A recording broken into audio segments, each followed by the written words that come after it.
Good day. My name is Patrick Aerol, a student from BSN 1G, and today we're going to demonstrate the proper of oral care, especially when our patient is unconscious. Let's start na po. And first, I will going to verify the physician's order. I-assess natin yung level ng conscious ng ating patient, and also i-inspect natin or i-assess natin yung airway status ng ating patient.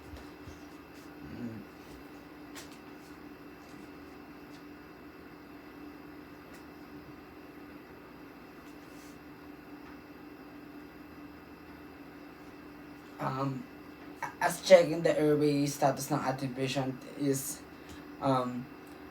yung sa airway status po ng ating patient is nagbe-breathe siya using the nose, and sa level ng conscious ng ating patient is unconscious, and yung sa verifies the physician's order naman po is yung inaalaw po ng sa physicians na mag-oral care ang ating patient.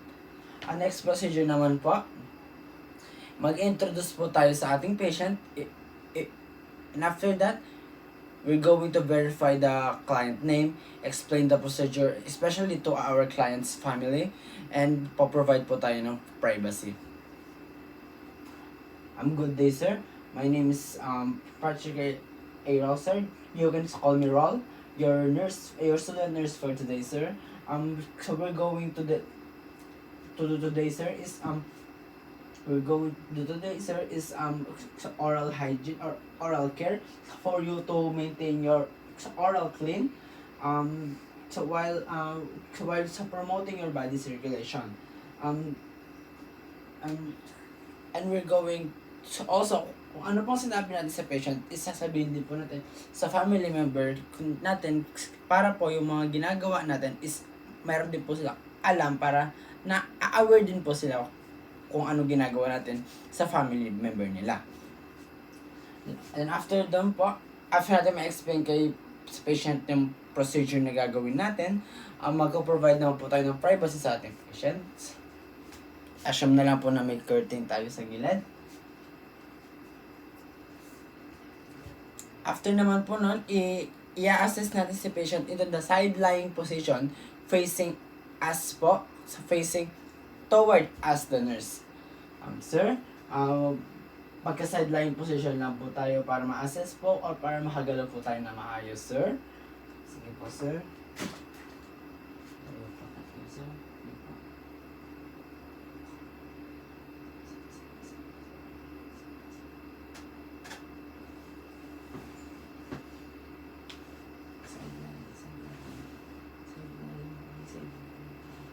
po, sir.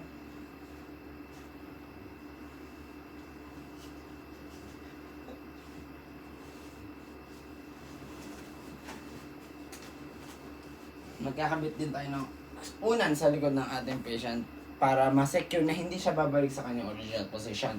Then after that, mag-hand hygiene tayo.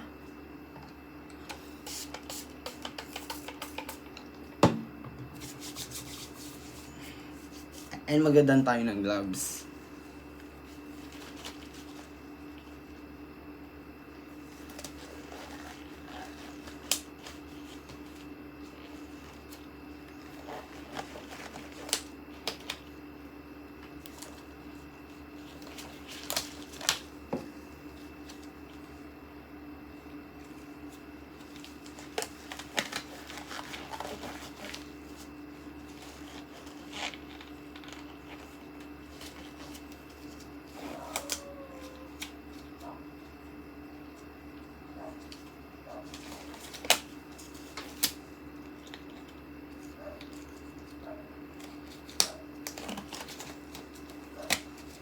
After natin mag-gloves, ayun nga po, since si patient po is naka-sideline position na, now we're going to do is i-place po natin yung suction nearby.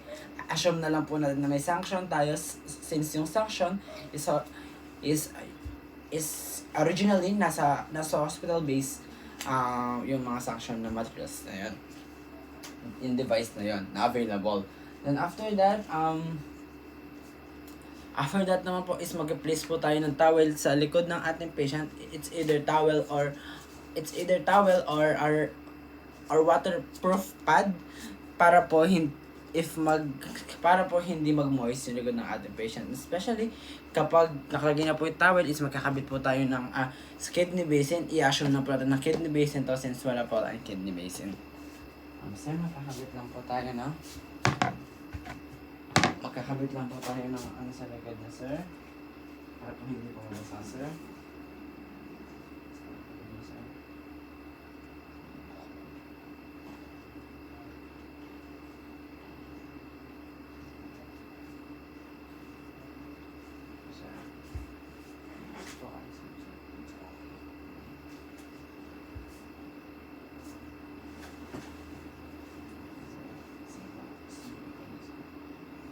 After that, magkakabit na po tayo ng kidney basin.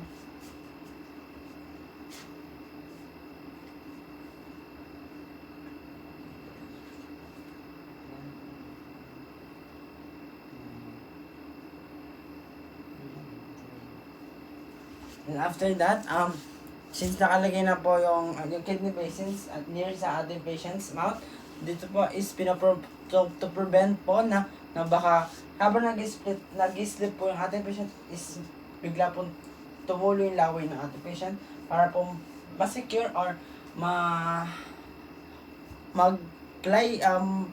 pag-roll down yung saliva ng ating patient. And then after naman po nun, gagamit po tayo ng moist toothbrush or soft swab na nakadip sa prescribed mouthwash if may na-prescribe kay patient na mouthwash na gagamitin natin. After naman po nun, gently i-brush natin yung teeth ng ating patient. Pagkisimula po tayo sa back, going front, i-avoid po natin na i-brush po natin yung teeth ng ating patient, especially the teeth, tongue, and the gums po ng ating patient. Simula sa likod, papunta sa harap. I-avoid po natin ipasok yung mga fingers natin since tulog si patient is baka biglang mag-bite ang ating patient. I-assume na po natin na nakadip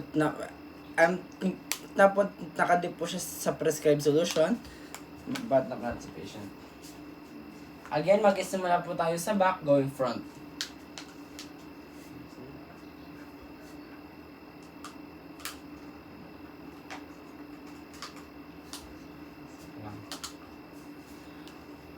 But before that, pwede naman po tayong mag-proceed agad doon sa gently brush our patient, but we're going to i-inspect muna po natin yung mouth ng ating patient, yung oral cavity ng ating patient po. Inspect na po natin, sir, especially the tongue and the gums and the teeth ng ating patient. Sir, gagamit po tayo ng pen light and tongue depressor.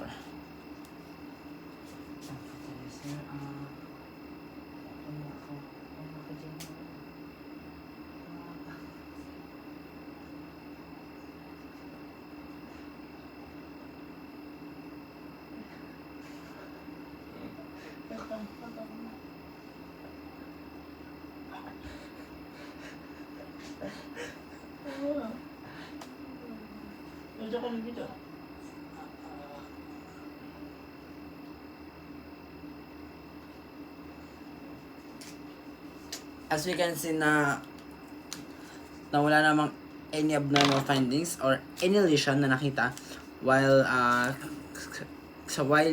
i-inspect natin yung oral cavity ng ating patient. Ngayon naman po, ibabrush na po natin.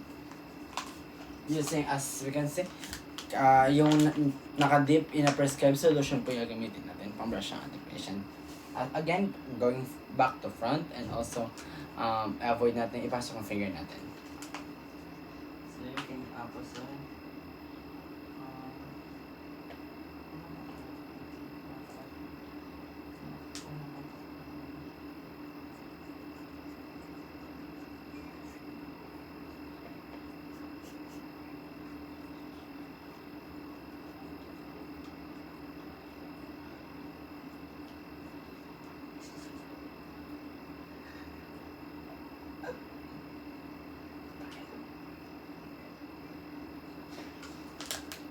after that, asa natin mabrush yung mouth ng ating patient is magdodraw tayo ng 10 ml of water or any prescribed na mouthwash sa ating patient.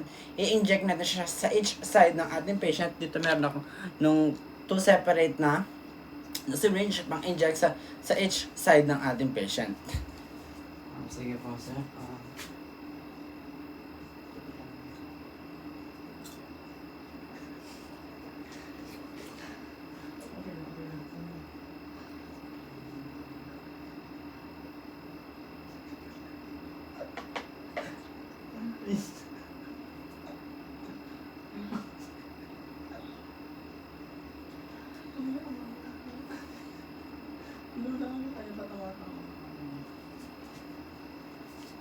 After nating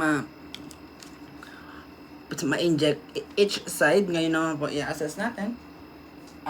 I-check natin if na-rinse na ba na maayos yung water na in-inject natin each side. This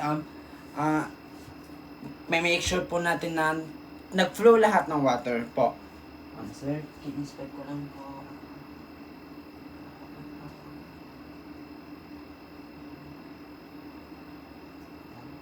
And since na-inject naman po lahat, is now we're going now naman po since na-inject na po natin ang water or the what do you call this one? Since na-inject na po natin lahat ng water na each side na 10 ml, ngayon naman po what do you call this?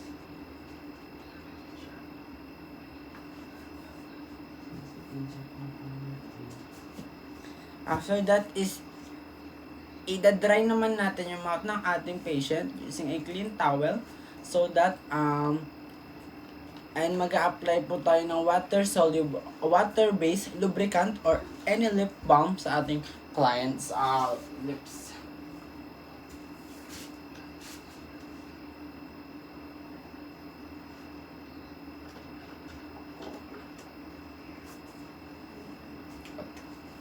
Dry natin yung oral ng ating patient.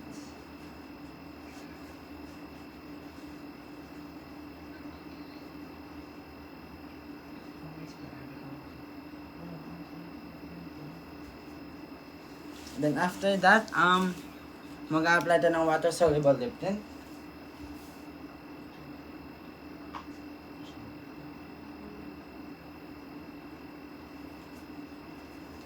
Then after natin maglagay, mag-apply ng water-soluble lip tint is mag-aalis na po tayo ng gloves.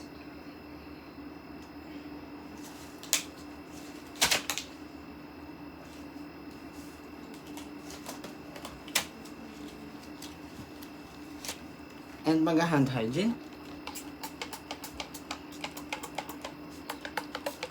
After nun, is mag-provide tayo ng aftercare sa ating patient and i-clean natin yung area.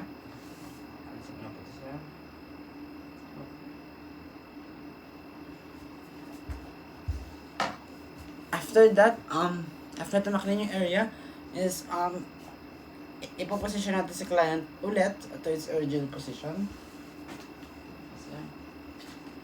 Wala po tayo ulit, sir. Sige po.